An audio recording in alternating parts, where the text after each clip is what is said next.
and within minutes, she has vanished into thin air. I said, "What do you mean they can't find her?"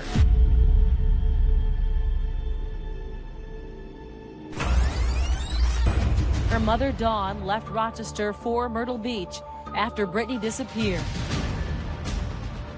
Helicopters, ATVs, horseback. I saw what it was like to lose a child. I had to find my daughter, and I wasn't going to stop until I got answers.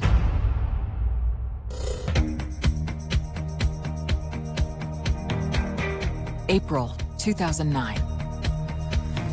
Brittany Drexel, a 17-year-old high school junior, is living life to the fullest as an outgoing young woman in her hometown of Rochester, New York. Brittany was just an awesome kid. Very happy, carefree. She was very popular in school. Everybody just loved her.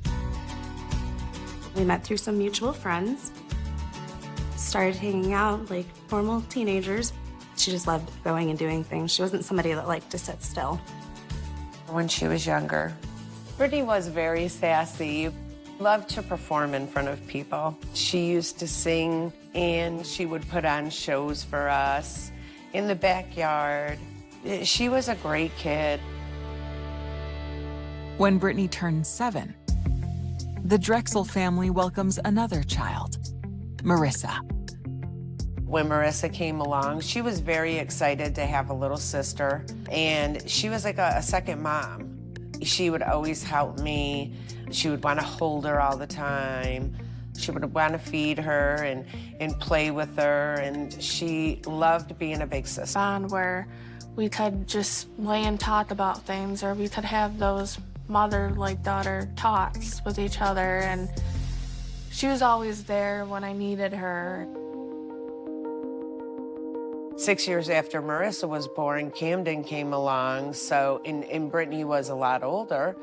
Like, Camden was her baby. Like, she just adored Camden. My sister was a social butterfly. She had millions, billions of friends. She was full of energy. She was a spitfire. She was full of, I don't know what word I want to use. She was full of life. That year, Brittany starts dating her first real boyfriend, a classmate named John Greco. When we first met him, he had come over to the house because he wanted Brittany to go to prom with him. You know, she was going on 16, and we said, sure, bring him over, you know, we'll meet him and stuff. John came from a great family. His parents are super nice, and Brittany adored him.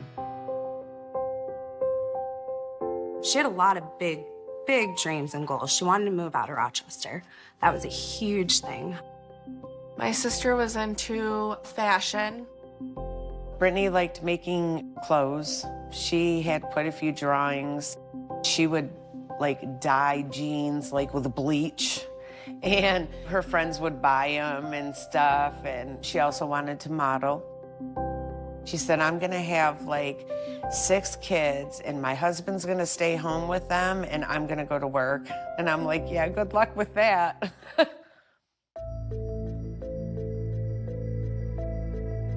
When Brittany is in her junior year, her parents decide to divorce. It throws her into a tailspin. She was upset about the divorce going on. It hurt, you know, and of course, as a child, you're going through emotions, and, you know, there was a lot of emotion there. It took a while for Brittany to come down when she was angry, to come down from it. There was a lot going on at that time, and a lot of her schoolwork was falling behind. And so Brittany had asked about going to Myrtle Beach. Spring break here, everyone leaves. It's either still really cold, wintry, or it's rain and gloomy out. Myrtle Beach was a party scene. big city for teenagers who want to go out and have fun on their young adulthood. I told her, I said, Brittany, I don't think that's a good idea. I said, you know, I want you to get caught up in your schoolwork. She's like, well, Mom, I want to go to Myrtle Beach. And I just told her, you know, you're not going. And she goes, why, Mom? I said, you're not going to Myrtle Beach. I said, there's no parental supervision. I said, I don't know the kid you're going with. And I said, something's going to happen to you. And Brittany said, Mom, nothing's going to happen to me. I'll be fine. And I said, well, Brittany, you're not going. So about an hour later, she said, Mom, since it's my spring break, can I go stay at my friend's house? And I told her it was okay for her to stay there. On the night of April 22nd, 2009, unbeknownst to her family, Brittany and two classmates, Alana and Jennifer, began a 13-hour drive to Myrtle Beach, South Carolina. I had called her and I said, Britt, what are you doing? And she's like, well, you know, I'm gonna go to my friend's house. We're gonna watch a movie or whatever. And she says, I love you. And I told her, I said, I love you too. Me and my mom thought she was here. But in reality, she wasn't. I told her I missed her. And then I said, wait, before you hang up, I want to say goodbye, I love you, one more time. It's the last time I heard her voice. With her family still none the wiser, the girls arrive at the resort town on the morning of April 23rd. But as her sister will later learn, after 2 days at the beach, Brittany's spring break isn't going as planned. She was texting John. John couldn't go because he was working, so he had to stay back. But John knew the whole time. On Saturday evening, April 25th, Brittany texts John that she needs a break from the girls she traveled with. The girls she went down with, I think, were a year or two older than her. And because they're girls, they're young teenage girls, and they were fighting. She told John she felt alienated and alone. She wanted to come back home. Brittany tells John that she ran into one of her classmates, Peter Brazowitz, and has decided to go visit him at his hotel. Around 9:15 p.m., Brittany abruptly stops texting John. It's unlike her, so he worriedly calls her family. John said, Brittany's in Myrtle Beach and they can't find her. I said, what do you mean they can't find her? I was livid. I said, I can't believe she went to Myrtle Beach because she had never done that in the past, like lied to me or anything like that. John came to my house. We were calling the kids that were in Myrtle Beach. The girls wouldn't answer their phone. I kept calling Brittany's phone. And it would ring, and it would ring, and then it went directly to voicemail. Every time I called Peter, Peter answered the phone every single time. But he's like, I'm not her babysitter. And at that point, I said, you know, we need to get in touch with Myrtle Beach Police Department. Dawn calls the Myrtle Beach police to report Brittany is missing. But she doesn't stop there. She decides to drive to South Carolina herself. My mom said, listen, you're going to go with your dad for a couple days. I have to go. And all of a sudden, I went to go look at my phone. There's a mass text sent out from John Greco. And it's my sister's picture and missing information. And I said, what is this? Then I started crying. I'm shocked that I'm like, Brittany's missing. I was in a state of shock. We got everything together. I think we left about maybe 11 the next morning, and it was a long ride. My phone was blowing up with her friends. They're calling me, crying, screaming, you know, where's Brittany? As soon as I would hang up with someone, my phone would ring again. Like, all I knew is I had to find my daughter, and I wasn't gonna stop until I got answers. A mother embarks on a relentless quest. I said, I'm done with the bullshit. I said, I want my daughter found. While the police drill down on one suspect after another. But I say you didn't, okay? I say you didn't about it. There wasn't enough to arrest him. And he said, you're smart, you'll figure it out. It felt like a roller coaster. You're just like, is she ever gonna be found?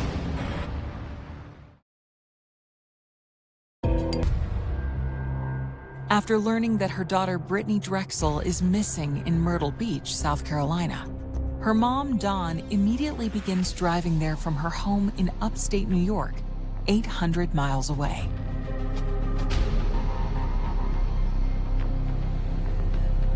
So I get to Myrtle Beach and I go to the police station. But officers tell Dawn that with no evidence of a crime, there's little law enforcement can do. When she describes the argument she had with her daughter about spring break, they suggest that could be why Brittany isn't responding to calls and texts. You've got bits of evidence that's saying she ran away from home, she rebelled against her mama, it's the day before she's supposed to go back, the idea that a young girl has just run away. But it is something that the police consider every time. My mom knew my sister was not a runaway. No matter how much bad was going on in my sister's life at that point, she knew my sister wouldn't have ran away.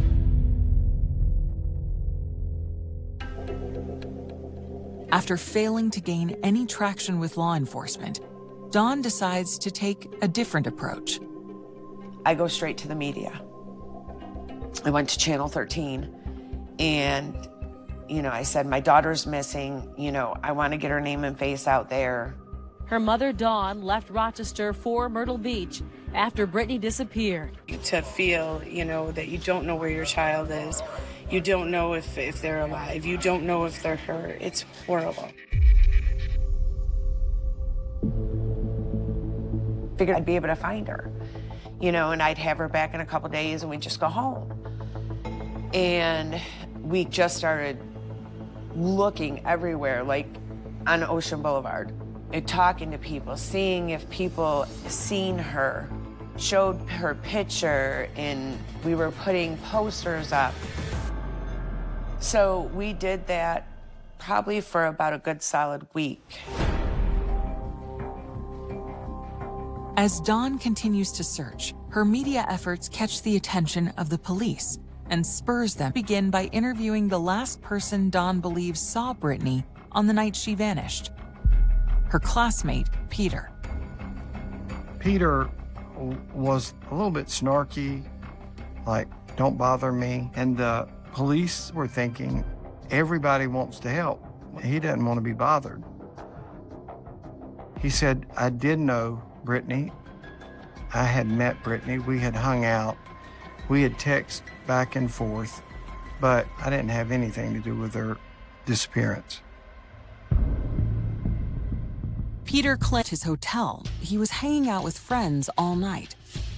While detectives check out his alibi, they also seek out anyone else known to have been in contact with Brittany in Myrtle Beach, including the girls she drove with from New York.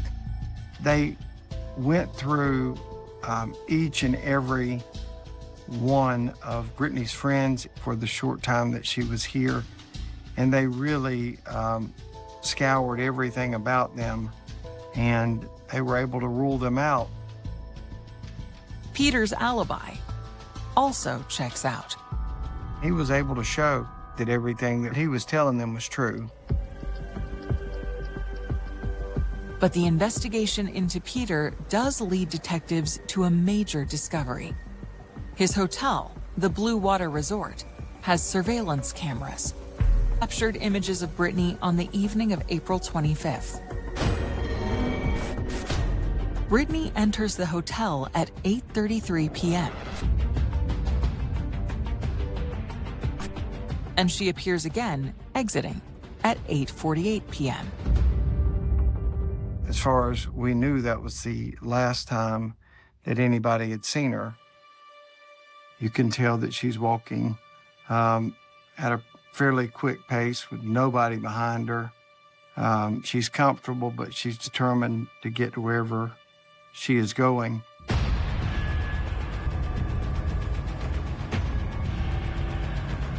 It's just after leaving the hotel that Brittany exchanges her final texts with her boyfriend, John, at 8:58 p.m., expressing her desire to come home. Within minutes, she has basically vanished into thin air. Investigators request Brittany's cell phone records, hoping they might shed light on her whereabouts. He did a tower dump back from the day that Brittany went missing on all of the cell towers.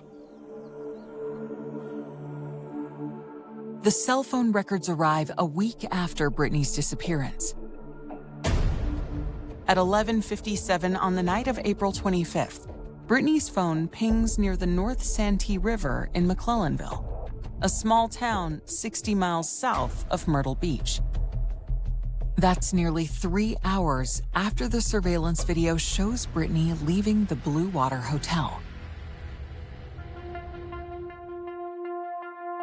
They started searching in a very heavily wooded area for her.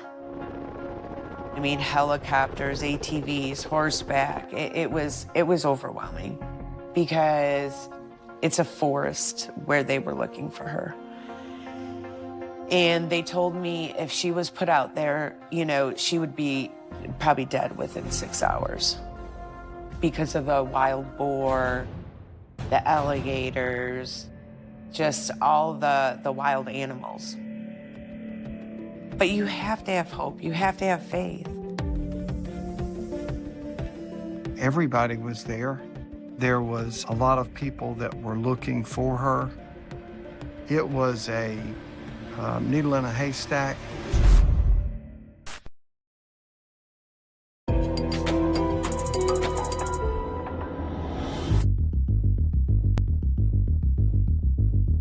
Police are searching for missing teenager Brittany Drexel in a heavily wooded region of South Carolina, after cell phone data shows her phone pinged in the area.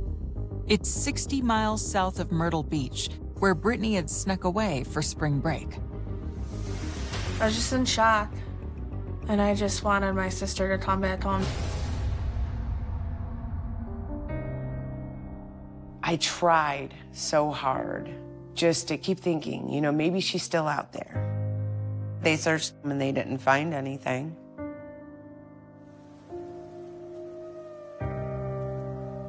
After that, I had stayed in Myrtle Beach for a good month and a half. My mom was in distress. Even though there was searchers there, she just felt like she had to do it. That's her firstborn. That's her baby. She had to find her. At least know what happened. Hope is strange. I'd like to say in the beginning, it got me through. Because I was convinced Brittany was coming home.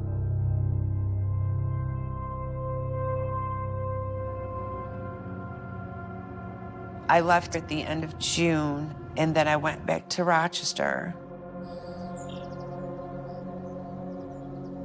But I was calling law enforcement every day. I just wanted to find my daughter.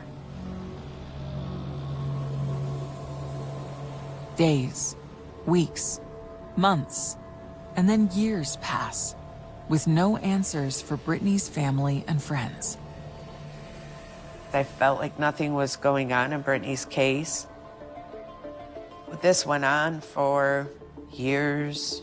I mean, you're talking, she went missing in 2009. I can tell you, the ball was dropped here. The police wanted me to go away. And I felt like I had to just keep after them and after them and after them. And I didn't care if I was bugging them. I don't care. You're gonna answer to me. I am her mother.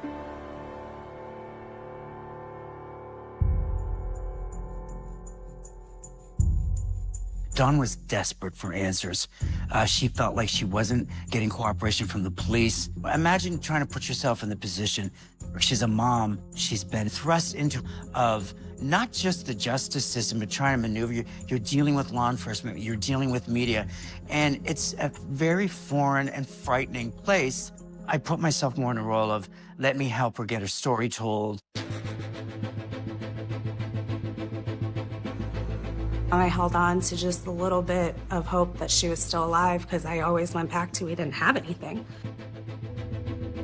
Dawn Drexel wouldn't quit. She drove all of us crazy. She called me every single day since 2011. It didn't matter if it was Christmas. It didn't matter what time of day it was. And I always answered the phone. Some of my friends would say, you have no boundaries with this woman.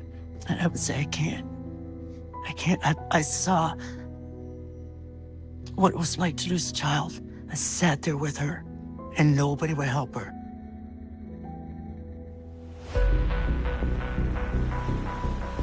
After more than 2 years with no answers, on August 1st, 2011, out of the blue, Myrtle Beach police receive a strange and stunning call from a young woman.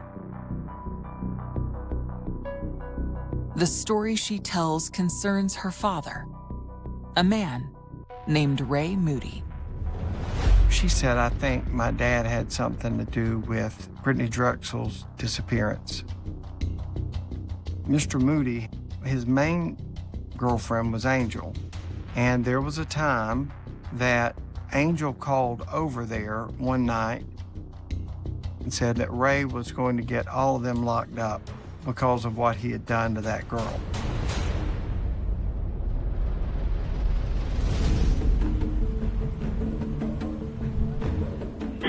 So you guys were dating at the time? Yes. Myrtle Beach police brought Angel in and talked with her about that after the kids had called. And the substance of that conversation was, Ray didn't have anything to do with that. I'm so sick and tired of people blaming Ray for everything that happens. Because if you're trying to accuse him of anything, then I'm not going to be involved in it. Because I say he didn't, okay? I say he did not. I'm not accusing him. I'm not, yeah, you are. Despite Angel's denials, police take a deeper look at Ray Moody. They were able to get a search warrant at Sunset Lodge, which is hotel / long-term rental. Raymond was staying at that area when Brittany had gone missing. SLED crime scene technicians, with help from Myrtle Beach Police and the Georgetown County Sheriff's Office, searched an apartment at the Sunset Lodge south of Georgetown today. They were looking for anything that would tie Ray to Brittany Drexel. They went out and talked with Ray at his cabinet shop. And they told him they were searching for Brittany Drexel. And he said, you're smart, you'll figure it out.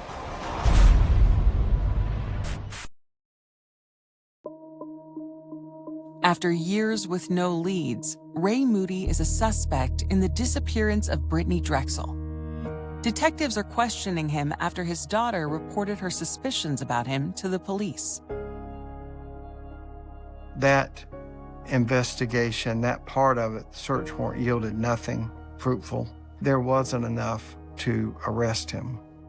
Once again, the case goes cold. It's now been 7 years since Brittany vanished on a spring break trip to Myrtle Beach. I can tell you it felt like a roller coaster ride. That's what it felt like. You know, ups and downs. They would get tips and then it'd be like, oh, you know, maybe she's getting located or whatever the case may be. And then there was false hope. And then that really kills you inside, you know, because they're like, you're just like, is she ever gonna be found? The 4th or 5th year into her disappearance, she wasn't coming back. I'm like, I know, she's gone. It's a strange feeling to have to switch, looking for, you know, somebody physically here, and now we're just looking for, you know, what's left. And that, I think, was the worst thing I've ever gone through, emotionally, the worst thing I've ever felt. Law enforcement would call me and I would talk to them, and this went on for years. I spent, I can't tell you how many hours just on the internet doing research. I obsessed over watching the video of Brittany walking in and out of the hotel. I would slow it down to see if there was anything that I could pick up on. I would speed it up. I mean, I watched at all different angles. I couldn't watch it enough because I always felt like I was missing something.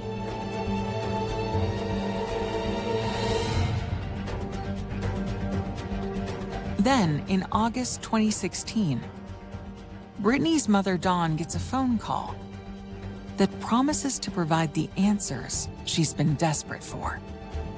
The FBI had called me. They wanted me to come down so they could talk to me. And they brought me into a conference room. We all sat down. An informant trying to get help with his prison sentence said, well, don't you want to know information about the little girl that went missing? The informant is an inmate named Taquan Brown, serving a 25-year prison term for manslaughter. He claims that he witnessed a man named Timothy Deshaun Taylor rape and kill Brittany. He tells the story that Brittany Drexel had been kidnapped in Myrtle Beach, was brought to a house near McClellanville, and she had been tortured and all sort of terrible stuff. And he was over there and had saw all of this stuff, and she had ran out the back door, and they had called her and brought her back in and killed her.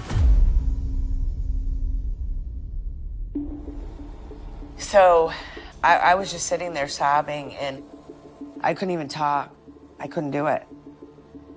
The FBI told me she tried to escape, and she ran out. They went to go get her, brought her back, and then they ended up shooting her.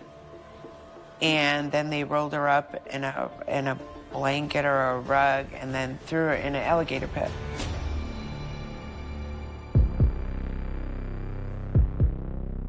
And I walked out of there, and I'm like, oh my God.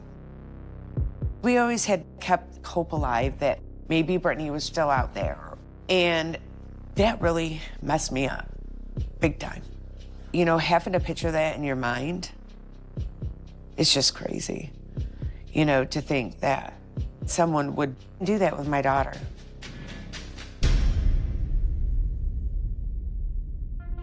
Agents furiously work to confirm the details provided by the informant. Now, what really corroborated his story was Brittany's cell phone had pinged in an area in the direction of McClellanville. Even though that's where the inmate claims Brittany was murdered, investigators know their previous searches in that area were big news stories, and that confidential informants will often say anything in hopes of getting a reduced sentence. Look, CIs will lie, and I don't use CIs unless I can back up what they're saying. Timothy Deshaun Taylor is already in jail on separate robbery charges. Authorities work to keep him behind bars while they look for any information that might support the confidential informant's claim. But Dawn believes the awful story could be true. Dawn did not allow herself any time to mourn. She quickly shifted from, I don't know what happened to my daughter, to where's her body? I want my daughter brought home. I said, I'm done. I said, I'm done with the bullshit.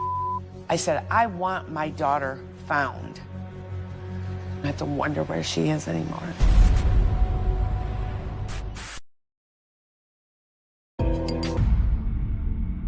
Seven years after Brittany Drexel disappeared in Myrtle Beach, South Carolina, investigators are looking into a stunning claim by a jailhouse informant that he witnessed a man named Timothy Deshaun Taylor murder her. All of a sudden, the investigation and the media attention, all of us shift to what the investigators tell us. Listen, if the FBI is up there saying, we got a suspect, we believe that this is what happened, you know, Taylor is under investigation, being charged with armed robbery. And I had the opportunity to confront Taylor about his involvement in this case. Did you do this? And he said, no, I did not. In August 2016, the Taylor family launches a media offensive, releasing a statement maintaining his innocence. They claim the informant lied to the FBI in attempts to cut a deal for early parole. That informant said that Brittany Drexel was buried at a plot in Berkeley County, which is West Austin. Investigators went down there, and once they start digging, and he says, look, she was fed to alligators, she was not buried. Brown later came in and said, all of that was untrue, I lied. So none of that went anywhere, but there were many more like that, false leads. Police eventually cleared Timothy Deshawn Taylor of any involvement in Brittany's disappearance. It's another emotionally draining twist for her family and friends. And by that point, I was so frustrated. I didn't really trust anybody. So after that, I was on the phone with the FBI every week. I mean, they would keep in contact with me, let me know what was going on. The FBI agents, since 2016 on, were determined to find out what happened and bring my mom that justice that she was grieving and asking for, and the justice that obviously all of us wanted. I had a meeting with the FBI and some of the law enforcement that was involved in Brittany's case. I just felt like Brittany's never going to be found. This is ridiculous. After that, I felt like nothing was going on in Brittany's case. Years pass with an investigation that seems to be stalled.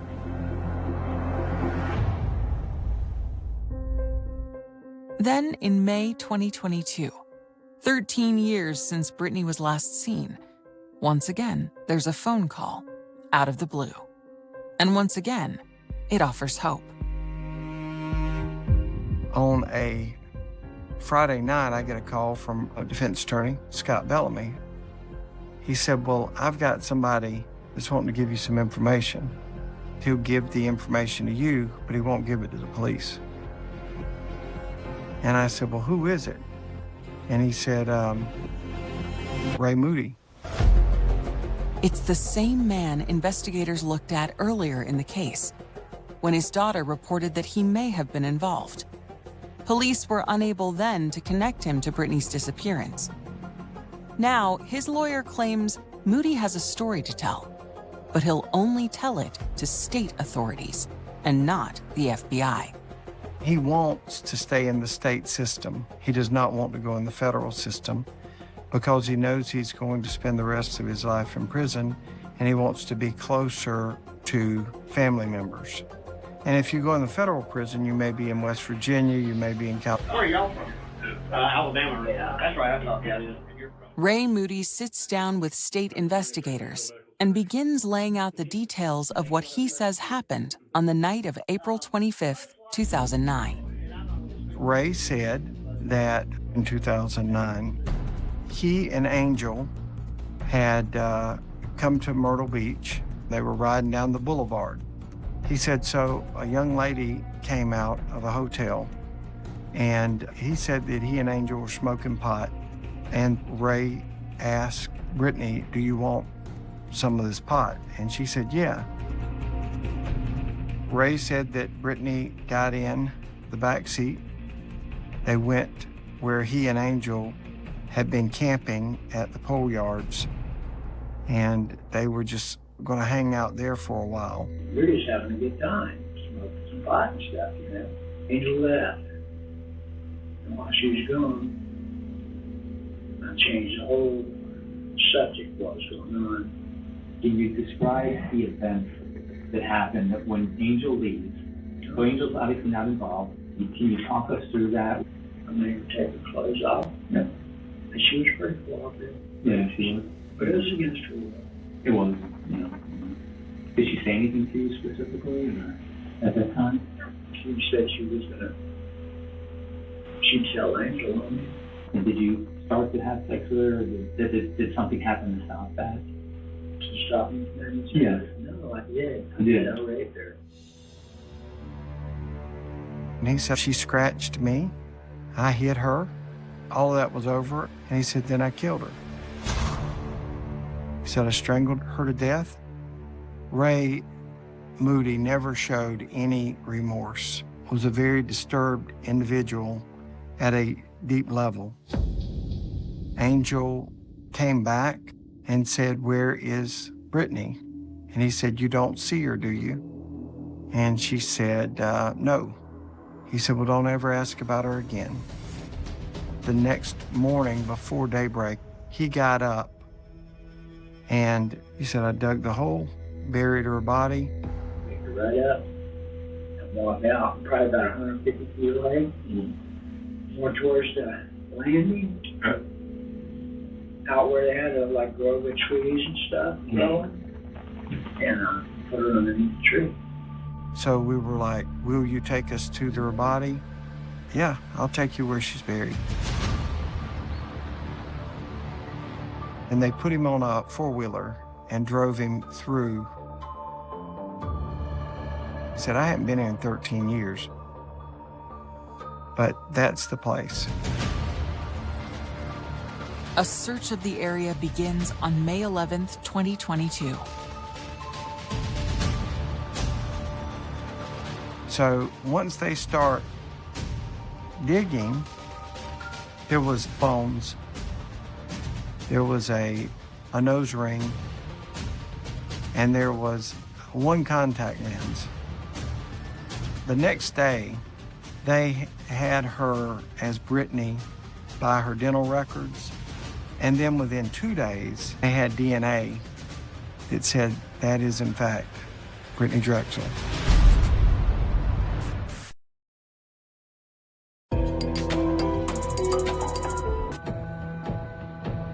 Brittany Drexel's family has spent 13 years desperately searching for answers in her disappearance.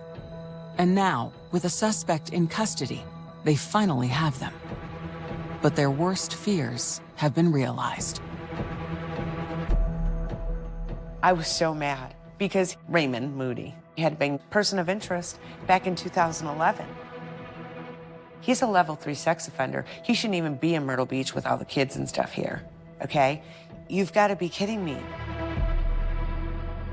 The most frustrating part of this whole investigation for me is I learned that the day after Brittany Drexel went missing, they pulled Raymond Moody over. When you get a speeding ticket, it came up that he was a registered sex offender.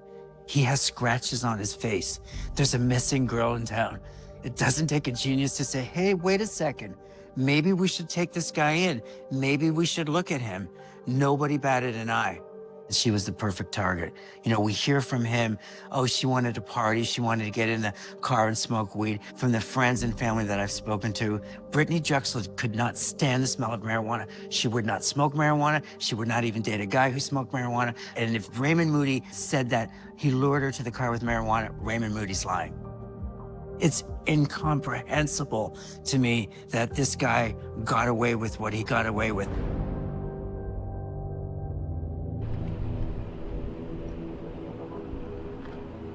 I will accept your plea to murder, criminal sexual conduct in the first degree, and to kidnapping.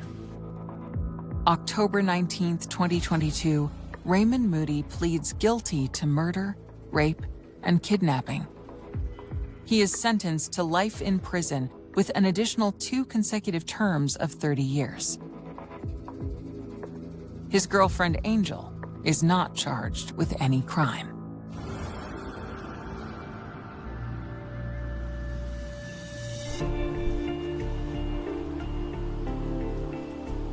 The driving force to keep this case hot was Dawn Drexel.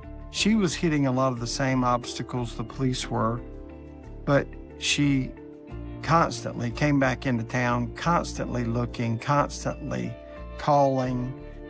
And even though it had to be excruciating, this is something that she has had to endure for 13 years, to make sure that she got answers. And as terrible as those answers are, she stuck it out and she got them. And I don't think it would have been possible but for her persistence. She didn't allow anybody to forget about Brittany. Dawn is a complete icon to me because I don't know how mentally, health-wise, I could have handled it. That strength from me, I think I felt like I had to find her. But until we reunite with my sister, Brittany, we will feel we got the answers we wanted, but it will never fill that missing piece in our family. She's still gone. Brittany was just a beautiful person, and she would do anything for anyone. About a month before everything happened, it was my birthday party. We all went to dinner with my parents, and we just had an absolute blast. Brittany was laughing and having fun. She ordered this obnoxious steak, and Brittany was 110 pounds soaking wet. So my dad was like, "Are you sure, kid?" and was really eyeing her, and she's like, "Yeah, and I want a grasshopper milkshake too." Personality, her love of life, her infectious attitude, her smile, her laugh, her goofiness. There's nothing I don't miss.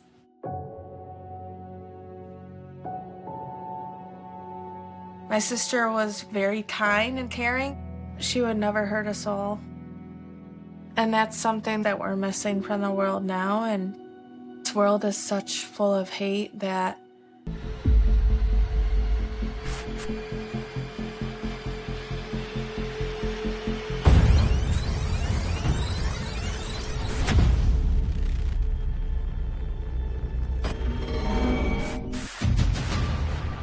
they were very loving people.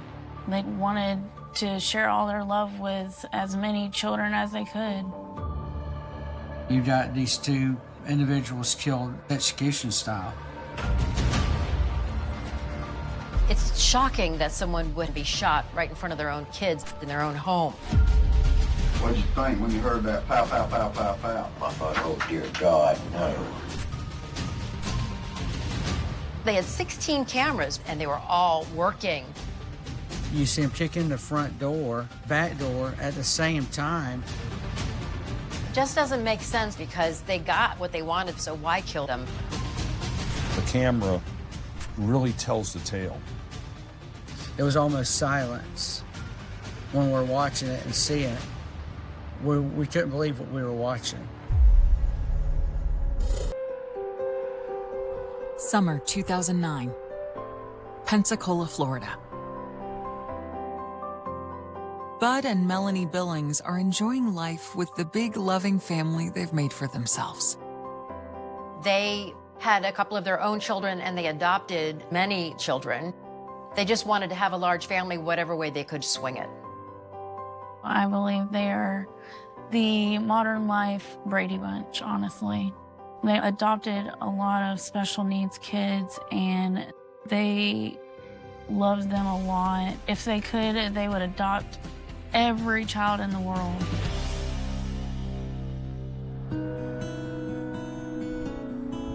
Before the Billings became Pensacola's modern-day Brady Bunch, they were just Bud and Melanie. Bud was a fixture in the used car business. So Bud is this hard-charging businessman. He was an entrepreneur. He had many businesses. He had a lot of money, and he wanted a large family. The bigger, the better. Then he meets Melanie, who is the softer side of him. Bud used to own a club in town. Melanie was a waitress there, and they madly fell in love. He eventually sold the club and got heavier in the used car business, which is where Bud really was making his money. With Bud's career on the rise, the couple decide to marry in 1993. Melanie was great. She kind of smoothed off the edges of Bud. He deeply loved her. Bud and Melanie have 2 children from previous marriages. But they're not done yet. He wanted to take care of children, and it was like in his soul. So adoptions ensued. And Bud and Melanie actually ended up with 13 children. Melanie developed a passion for helping these kids. And these kids were very much a part of their lives. They just were very loving people, honestly. They just wanted to share all their love with as many children as they could. You have money and you are adopting these special needs children, and that gains a lot of attention because of, you know, it's a good deed, obviously, but also it's kind of unusual. By 2009, the Billings have 9 children in their home, ranging in age from 4 to 11. Their 2 oldest children from previous marriages, Melanie's daughter Ashley and Bud's son Justin, are grown but live in the area.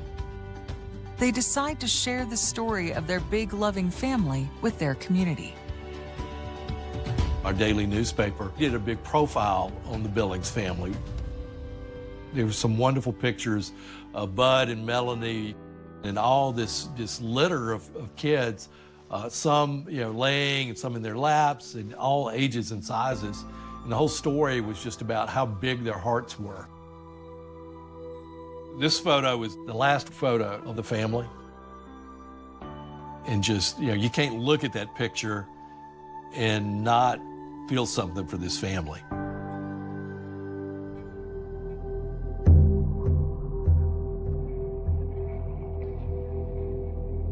At 7 p.m. on July 9th, 2009, the Billings are home.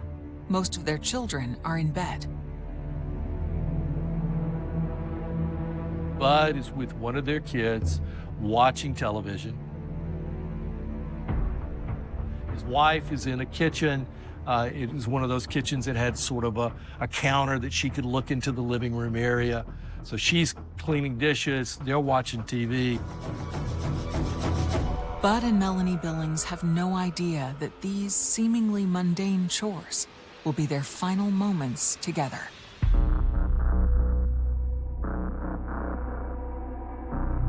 Their eldest daughter, Ashley, calls the house to see how the family's doing.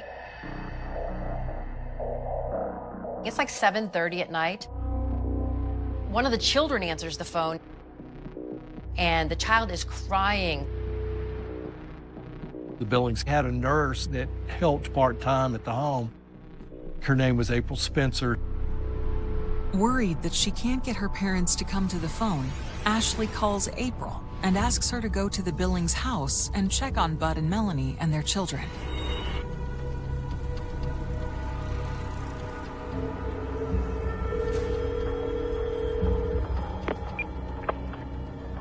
Sheriff's Department, Debbie.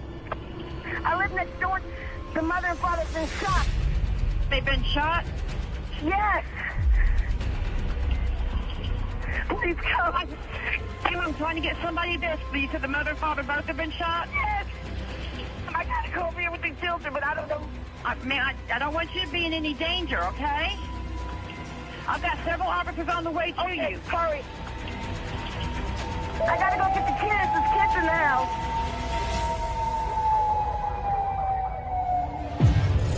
Home security video reveals a key clue to the Billings killers. The first thing that comes to mind when you see that red van is we're going to be able to find that. And find a tangled web of conspirators. They're all in complete black. They look like ninjas. She's very successful, and somehow she's involved with these ninja characters. So now we're stuck with trying to figure out all these players and how to prove it. And it doesn't make any sense. Why would you get yourself involved in this?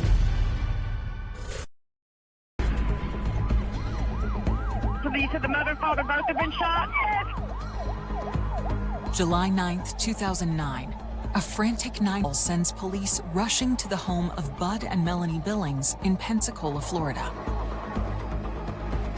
We got dispatch telling us that we needed to respond do a double murder. At that time, we didn't know much about it. We didn't know if maybe suicide or what we had. I pull up and I see probably half of our patrol deputies on scene, lights everywhere. It was sort of surreal because they're carrying babies and toddlers and all different type of ages outside. Just that eeriness of how many kids were in that house and trying to get them out. There's 8 to 13 kids that we're dealing with. We learned right away, the majority of them were nonverbal. It was difficult getting anything out of them. So after the kids were safe with a nanny, we started to walk through the crime scene. Right away, you notice the door been kicked in, that it was forced open. You see some blood right there in the living room. And then to the far right is the bedroom. And you see Mr. and Miss Billings on the floor inside the bedroom.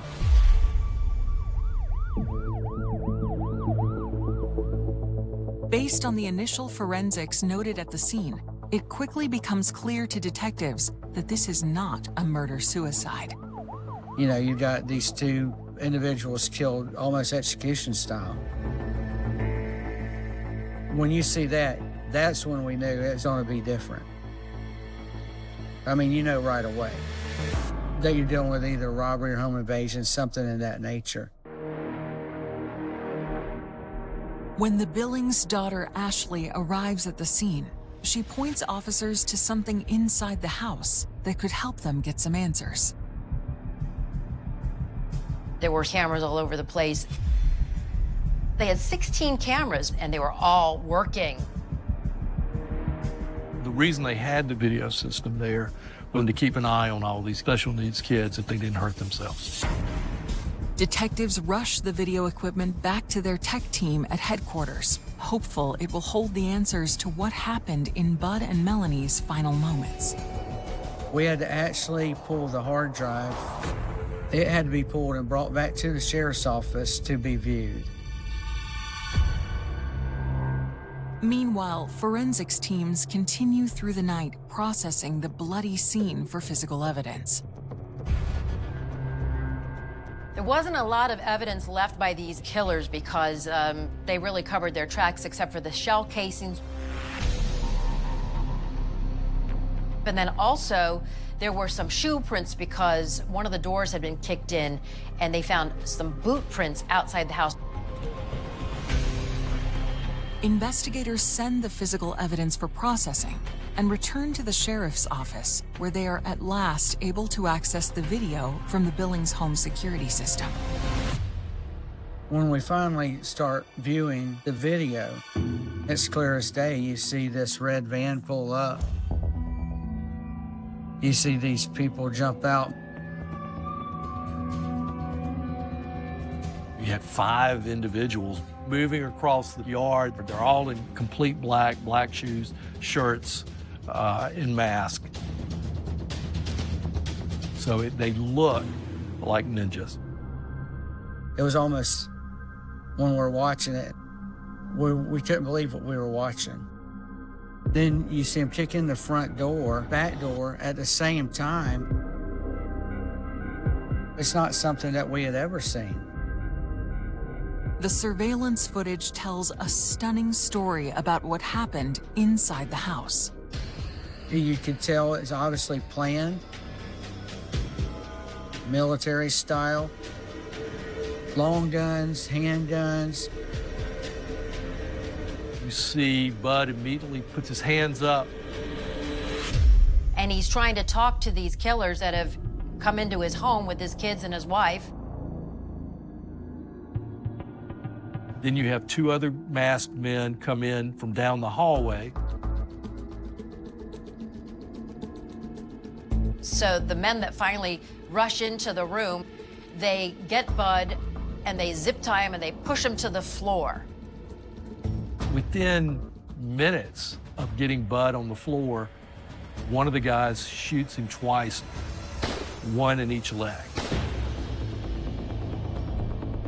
in the meaty part of the calf. Drag him, into the master bedroom, drag Melanie into the master bedroom. Mr. Billings didn't have video in his bedroom, so we didn't see them being killed. Investigators rewind the video again and again, scouring it for clues. And they spot something they didn't notice earlier. We see there's a little boy in the living room.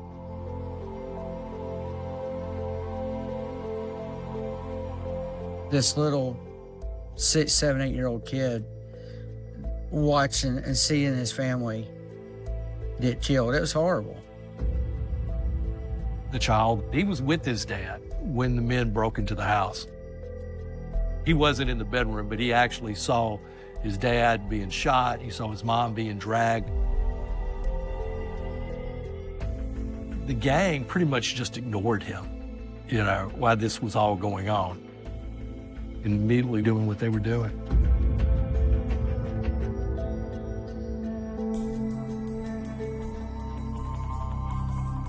I've covered a lot of murders, and this one is the most shocking because it's basically caught on camera, memorializing the final moments of the Billings lives.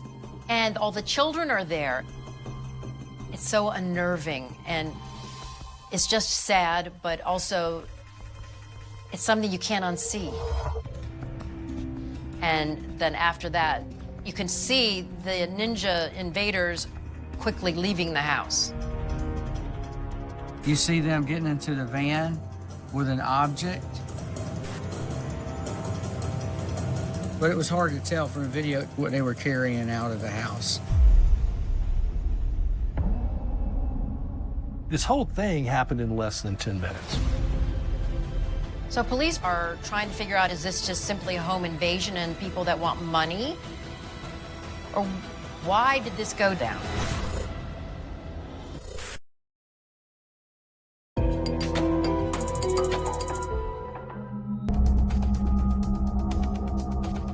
Home security video has captured chilling details of the murders of Bud and Melanie Billings in front of their children. Investigators believe the key to understanding may lie in the unidentified object the killers are seen fleeing with on the blurry video.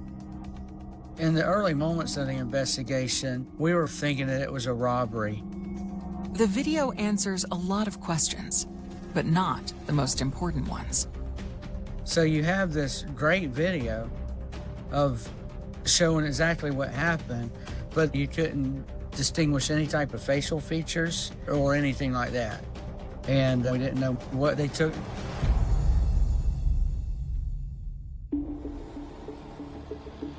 Investigators continue trying to decipher the clues contained in the home security video. They need to know exactly what was taken from the Billings home, why, and most importantly, by whom. So they speak to those closest to Bud and Melanie, their oldest children, Justin and Ashley. Typically in a homicide, they're gonna go first to the people that are closest. So they're gonna go find out where all the family members were, get their interviews done quickly.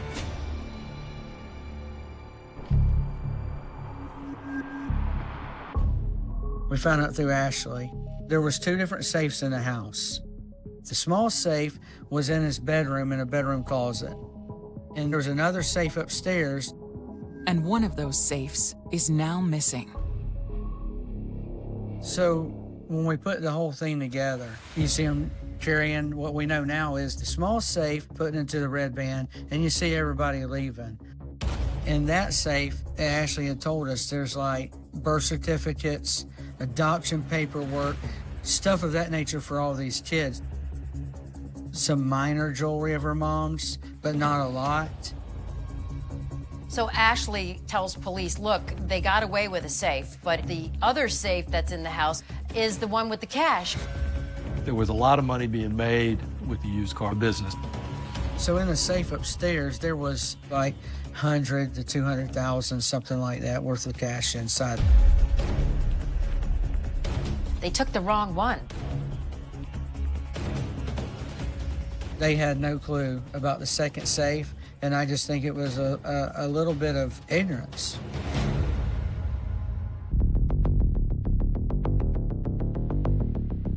Investigators still have no leads to the identities of the home invaders. They hope one comes from their most promising clue, the red van seen on the security video. The first thing that comes to mind when you see that red van is, we're going to be able to find that. We got that video of the red van put out on media. I mean, right away.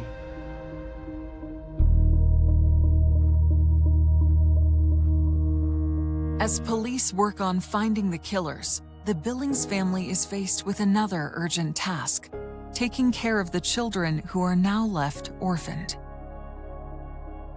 Ashley, Melanie's oldest daughter from her previous marriage, rises to the challenge. She's taking care of all the kids. That's a big responsibility, but those kids need someone that's close to them and that knows what they need.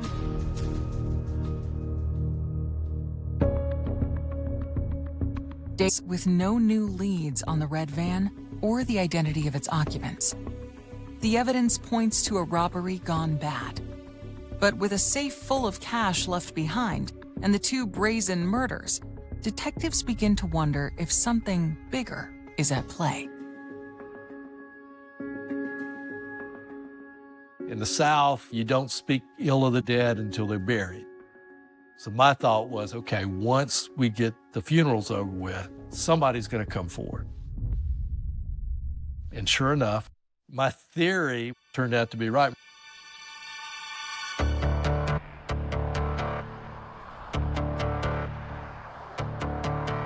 We started hearing that Bud was a great friend, but he never got the wrong side of a business deal.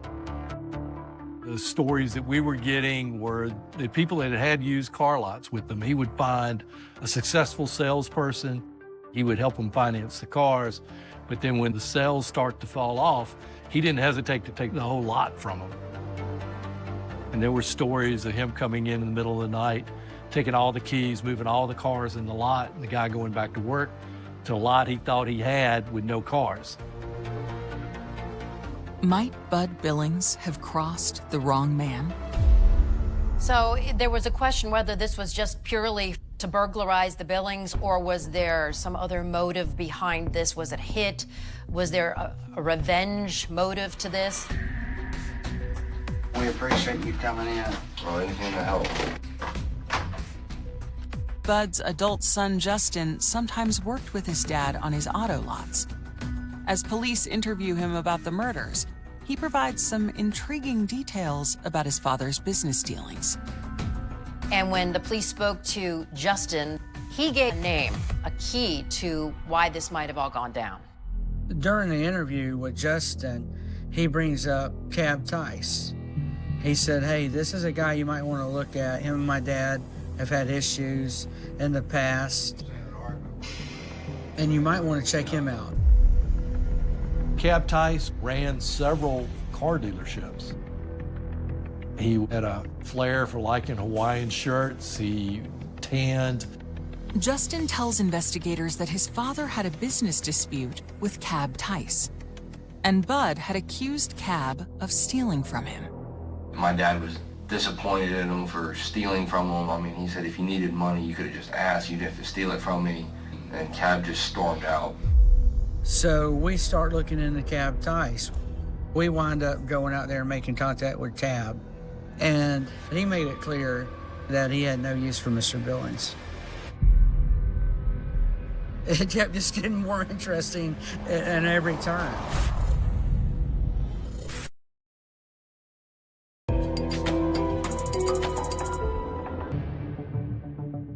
Two days after the murders of Bud and Melanie Billings, Bud's son Justin has given police the name of a potential suspect, Cab Tice. The story was he and Bud had a falling out. Bud would finance his lot, and Cab would sell cars and not give Bud his share of the money. If anybody had something against Bud Billings, it was Cab Tice. Mr. Billings felt like Cab owed him money. They were not friendly at all. It was clear. So when we started to talk to Mr. Tice, he was very frank. In business, Bud Billings wouldn't give you a dime unless you got 29 cents back. Said, hey, I don't like the guy. I have no use for him. And I'm going to be honest with you, I'm not sad that he's gone. Bud Billings' favorite statement was this, and as you interview people, he'll say, you know what, over these years, I had so much cash that I could not spend it before I died. And when this whole thing happened, those words rang in my ear, I have more cash, and I think we robbed. Detectives think Cab Tice could have a motive to go after Bud. They press him to provide an alibi for the night of the murders, and he tells them he was working at a dealership an hour and a half outside of Pensacola that evening. And we showed you a picture of this van right here, right? Yes, sir. I've never seen that van. You've never seen that van? No, sir. With no evidence that he committed any crime, police have no cause to hold Cab. We let him go, letting him know that we had to follow up, checking his alibi and verify everything that he said. Despite their initial suspicions, detectives are able to corroborate Cab's alibi.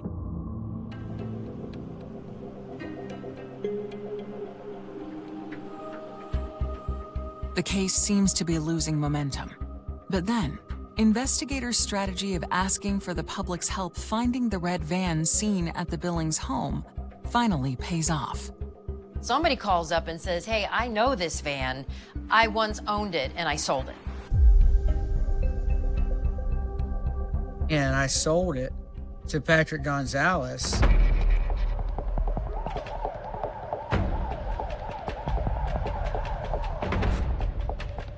Investigators go to the ad Mr. Gonzalez they had found in our computer database. They drive by the house. Lo and behold, there's this van peeking out behind the trailer. They go, and it looks like the one that is in the video. And it's just sitting there.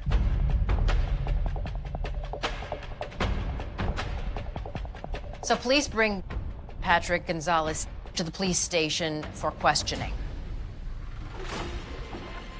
So he tells the investigator that the van doesn't run, hasn't moved in a while, and that it's his son's, Gonzalez Jr.'s. So police have two suspects, and they both have the same name. One is Junior, Leonard Patrick Gonzalez Sr., and then Leonard Patrick Gonzalez Jr. Detectives continue to press Patrick Gonzalez Sr. about the red van, when suddenly, he crumbles. Patrick Gonzalez Sr. tells the police that, hey, I was just the driver. He spilled the beans on everything. Okay. You pull in the driveway, what happens? Everybody jumps in, doors kicking open. Rain on the ground. Okay.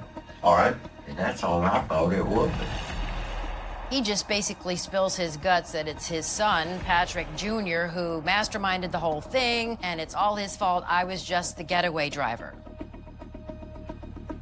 He said his son kind of brought him into this, a father and son kind of escapade. You know, instead of going fishing, we're going to go commit a robbery. He talks about, being told about this being a drug dealer, that nobody was going to care if they robbed this guy. And he was shocked when he heard the gunshots go off in the house, and pretty much lays out the whole crime. You said you were still in the van. What did you do next? Got in the driver's seat. Uh-huh. And then what happens? After that, we get down in the yard, everything's going fine, and then all of a sudden, okay. What'd you think when you heard that pow, pow, pow, pow, pow? I liked it on myself. I thought, oh dear God, no. Based on his confession, Patrick Gonzalez Sr. is charged with being an accomplice. Senior tells us everything that happened, but he doesn't know all the names of the other guys. So now we're stuck with trying to figure out all these players and how to prove it.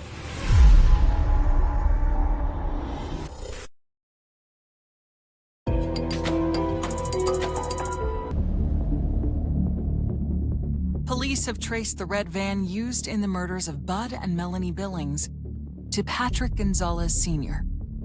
He admits to being at the scene, but insists his son is the mastermind behind the deadly robbery.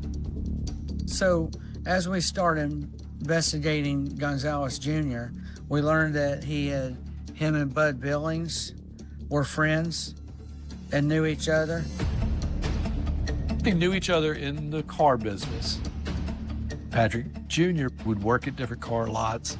They would do these big tent sales, and he'd be one of the army of salespeople that would do that. Because of what they have on Patrick Jr. from his father, they bring him in for an interrogation. Investigators do not immediately reveal what Patrick Gonzalez's father has told them. We appreciate you coming here today. Believe me, when I saw the pictures on TV, I was like, damn, and I know the guy, so I'm thinking. You know what guy? The guy that this is about. So I was like, You saw the picture of the van on TV? Yeah. Man, that's your van. Excuse me? That picture is the same van that's in your yard, right? It's similar. Similar. Very similar to that van, but no, it's not. It can't be the same van. It's not the same van. He denies everything, and he tells us his dad's mentally crazy. Don't listen to nothing he says. Detectives believe Patrick Sr.'s story. Patrick Gonzalez Jr. is their prime suspect, but they have to find proof that he was involved. We had enough probable cause to keep Senior. We didn't have enough probable cause to keep Junior, so then we got to keep following up.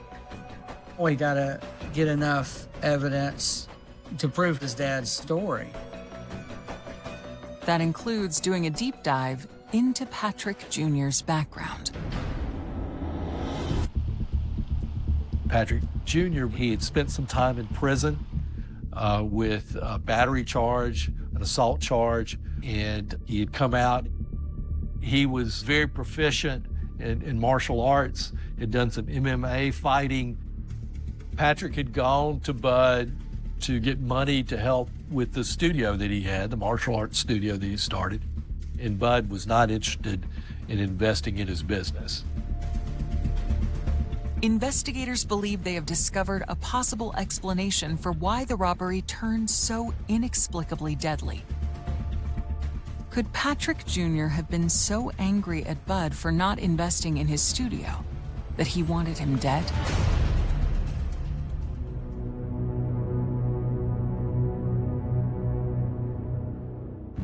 Police execute a search warrant at Patrick Gonzalez Sr.'s property, where the red van was located. The search warrant at Senior's house was incredibly huge. It helps tie things together.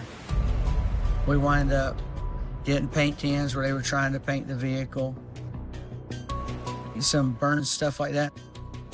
We wind up getting a shoebox from Walmart. So the shoebox is significant because the bottom of those boots match the pattern of the shoe prints found at the Billings house after the double murder.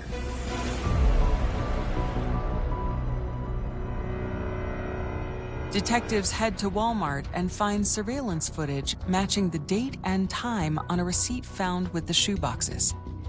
And on it, they see Patrick Jr. with a group of men police believe is the robbery crew. Well, all of them are on the video at Walmart, where we see him buying clothing and shoes for the group that he had recruited.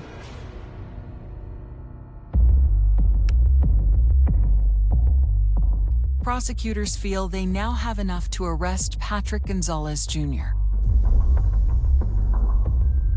When they release the Walmart video to the public, tips help them identify and arrest the other 5 men. Gonzalez Jr. through a mechanic shop. So he winds up talking them into going into this house and robbing it because this guy's got tons and tons of money in his safe. Police arrest Wayne Coldiron, Donnie Stallworth, Gary Sumner, Rakeem Florence, and Frederick Thornton. But pieces of the puzzle are still missing. They had arrested a lot of people, but they didn't have the guns, they didn't have the safe. Detectives continue interrogating their suspects, probing for leads to the guns and safe.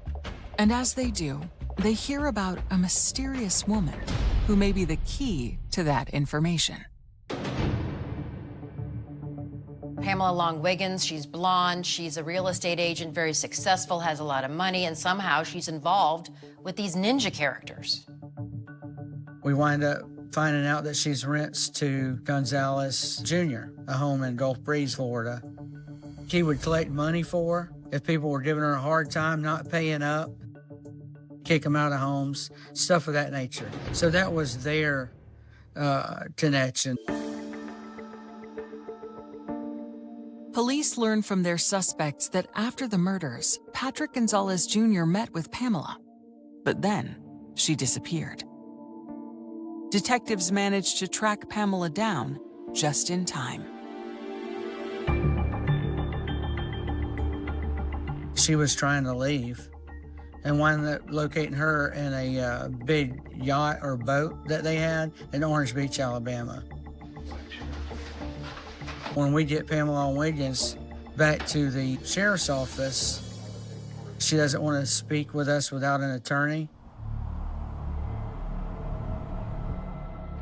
But then they get an unexpected visit from Pamela's husband, Hugh, looking to cut a deal for himself. Hugh Wiggins was not on our radar at all. So we're like, this case just gets crazier and crazier. And he actually spills all the beans. He sells his wife under the bus. The first question we have is, where is the safe? Do you want me to tell you, or do you want me to take you to it? I want you to tell me at this point. Well, first of all, I don't know for a fact that it's there. I was just told that it was there. Who told you? Pam told me. Hugh had cut an immunity deal with the state attorney's office. And he told them where the guns could be found, where the safe was. That was sort of a turning point in this investigation. Faced with her husband's betrayal, Pamela admits to taking the guns and safe. She tells detectives she got her marching orders from Patrick Gonzalez Jr. Okay. He said, if we do the job, won't be in trouble. And I let him talk me into it. I didn't hear you. And I let him talk me into doing this. Pamela Wiggins is charged with accessory after the fact. The rest of the crew are charged with murder and armed home invasion. As investigators continue to interrogate them, they all point the finger at Patrick Gonzalez Jr. as the man who turned that night deadly. Because he's the one who pulls the trigger.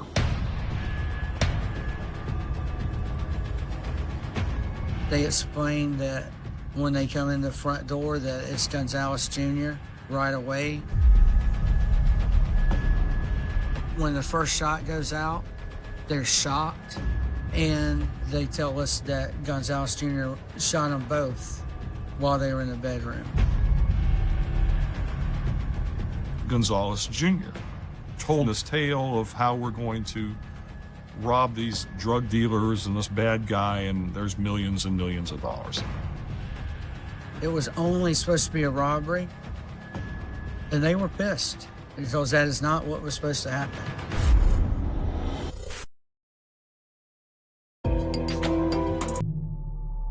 Prosecutors in Patrick Gonzalez Jr.'s murder case are preparing for what they know will be a closely watched trial, It's one of the most high-profile cases in Pensacola's history. I think that what was a challenge in this case was that you want to make sure that no stone goes unturned to make sure we obtain justice. It's a death penalty case.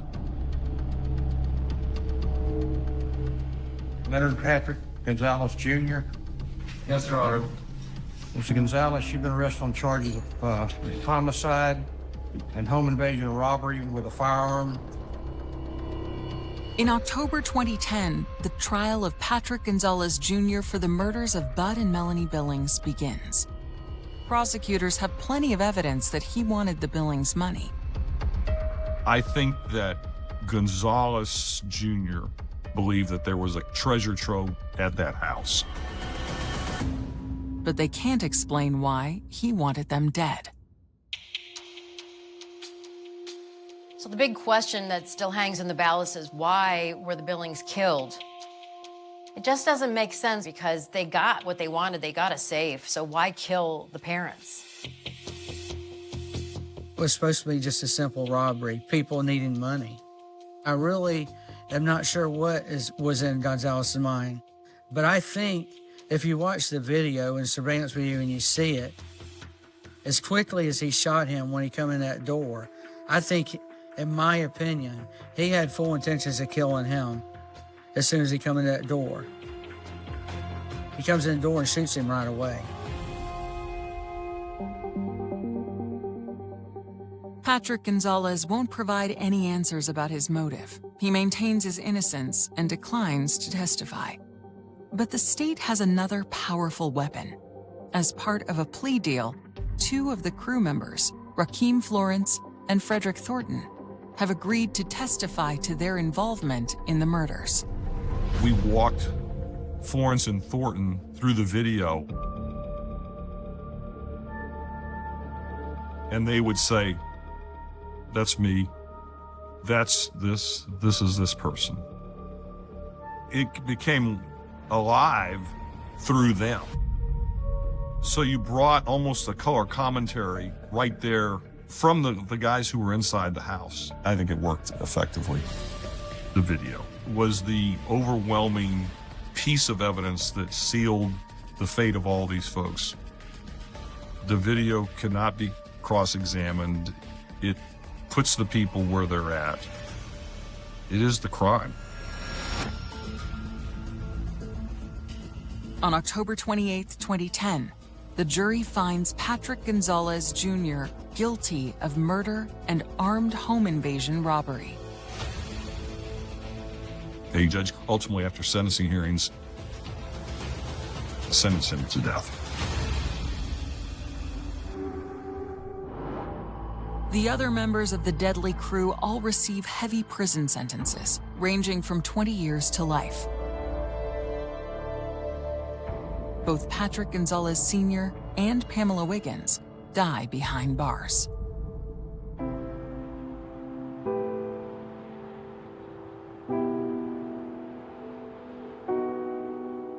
As a human being, you just have to look at the senseless nature of it. Just absolutely senseless violence that has inexorably changed people's lives by virtue of just mere greed. Senseless greed. And that's the thing that's really saddens you, because, you know, in many ways, all these people were drawn in for मामरैया जिसने सुनी जमीन बनार दी थी अलफ अलागा कमत मामरैया जिसने सुनी जमीन बनार दी थी बिजन थमा गए खलो आसमान कर गए तैजीमी पानी गए ऊपर खलार दी थी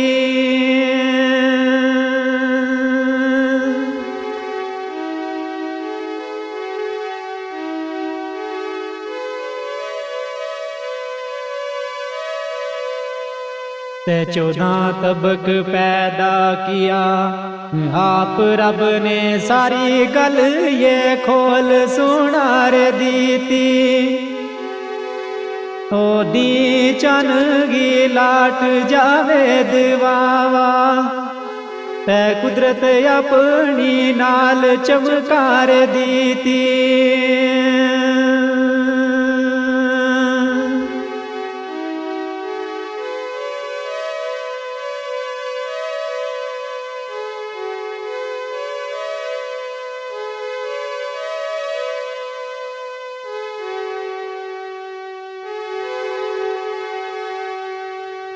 ते नैना गंदी ज़बान तारीफ काबल कितनी किस्म मखलूक बनार दी थी नैना गंदी ज़बान तारीफ काबल कितनी किस्म मखलूक बनार दी थी ओ बांदे जन्नत दे दोज़ख को जिक्र कर गए गल मैशर बरयान ठहरार दी थी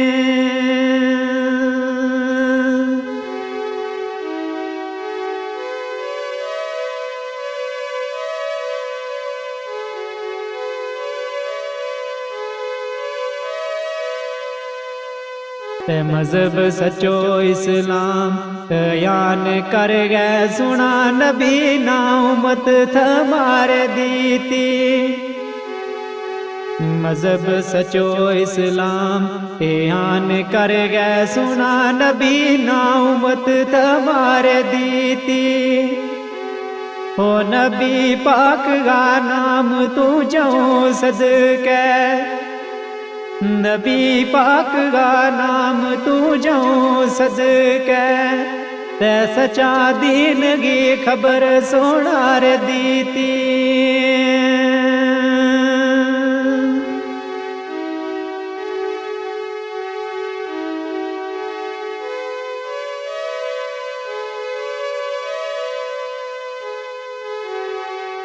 इसम सुनो वजीर हुसैन साहब जाने पुणछ सारी दिगवार दसे इसम सुनो वजीर हुसैन साहब जाने पुणछ सारी दिगवार दसे हो बचा दो नजीर रशीद सोना सऊदी अरब को वेत माँ पार दसे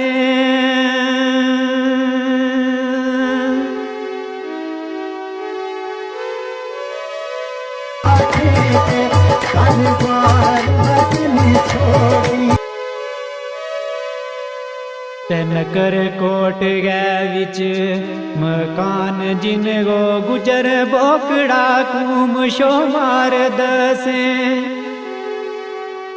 नकर कोट गए विच मकान जिन गो गुजर बोकड़ा कूम शो मार दसे ओ सारी कौम बरादरी लोक जाने मुझ अला अखलाक किरदार दसे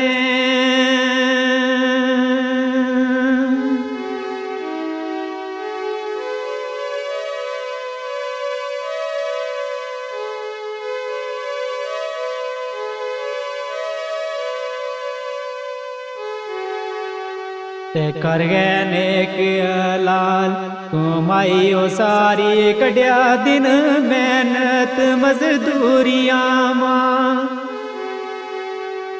कर गए नेक लाल कमाई सारी कड्या दिन मेहनत मजदूरियां मां ओ सारी उम्र रह गए करूं बार आपे तेरे आ दूर कर तू मजबूरियां मां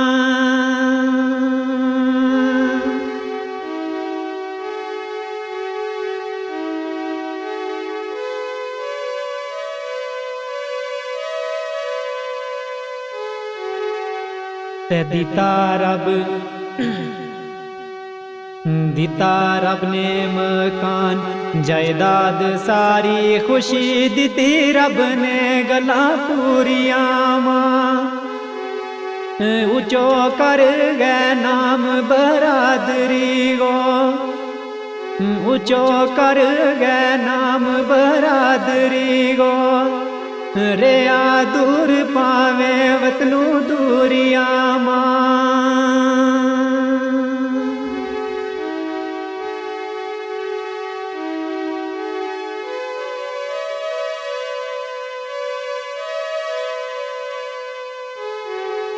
दिता रब ने मकान जायदाद सारी खुशी दिती रब ने गला पूरिया मां ऊंचो कर गया नाम बरादरी गो ऊंचो कर गया नाम बरादरी गो रेया खुद पावे वतनू दूरिया मां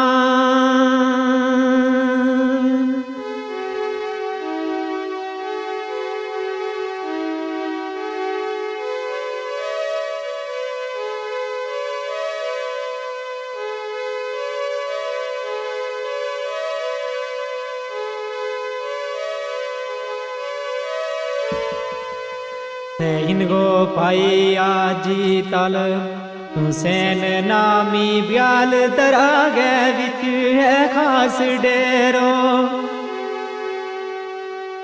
इनको पाई आजी तल हुसैन नामी ब्याल दरा गए विच है खास डेरो